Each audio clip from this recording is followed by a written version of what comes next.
We wanted to create a totally new and unique world. There was no setting of era or location.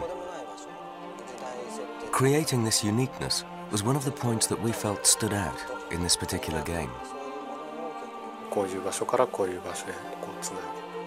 We wanted to place more emphasis on creating a seamless atmosphere, creating the effect of a massive world.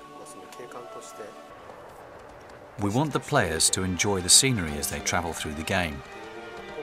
That was our biggest aim when creating the landscape.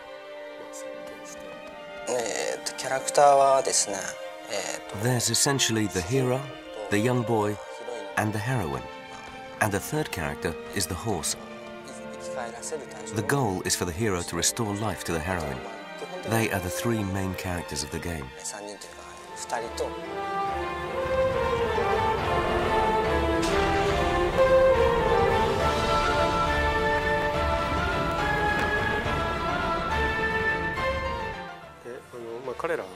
By far the biggest stars of the game are the Colossi.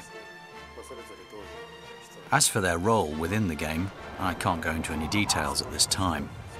I'll leave it up to your imagination.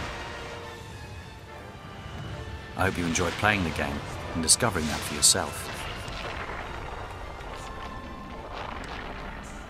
The original concept for the Colossi came from Fumito Ueda, the director. He said he wanted gigantic monsters. So after a lot of debate as to whether they should be an animal or a machine, we collected a lot of base material and images.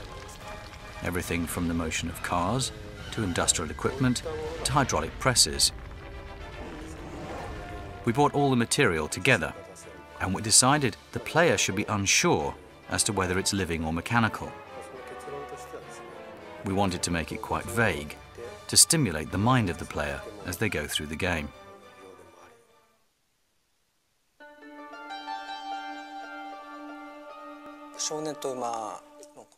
The concept came first from an on-screen perspective of the human frame and the frame of the horse, comparing different size, height, girth, and so on. So that was the aspect we focused on initially. Later, we wanted to create something visually which would have a huge impact and would best utilize the horse and the game in collaboration with the main character. These were the aspects we took into consideration as we developed both those characters and their partnership.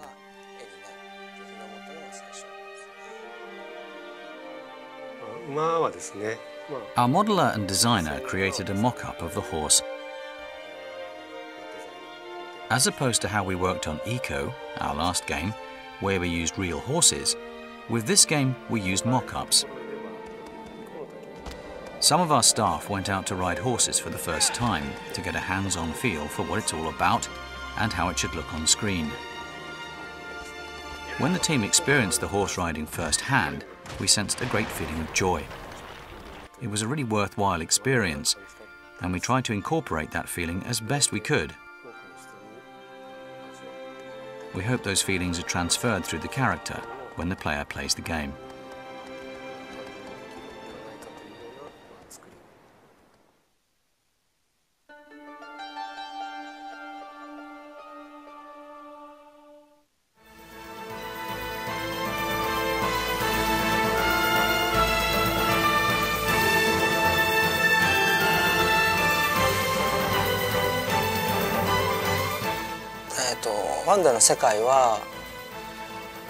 The landscape of the game, in physical terms, would be comparable to somewhere like Tokyo. So the fastest mode of transport would obviously be a horse, because you can move from one area to another quickly.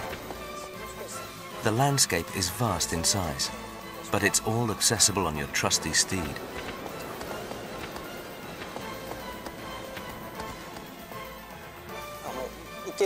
The journey to track a Colossus is far more entertaining than simply having boss characters come out one after another.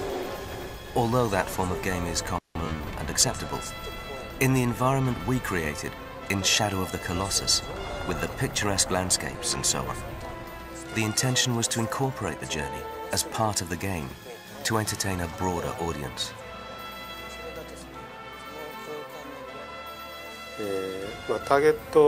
としては、イコの時は As far as direction and design are concerned, there is no specific target audience. Eco, our last game, was quite reserved, but on Shadow of the Colossus, the aim has been to increase the emphasis on the fighting.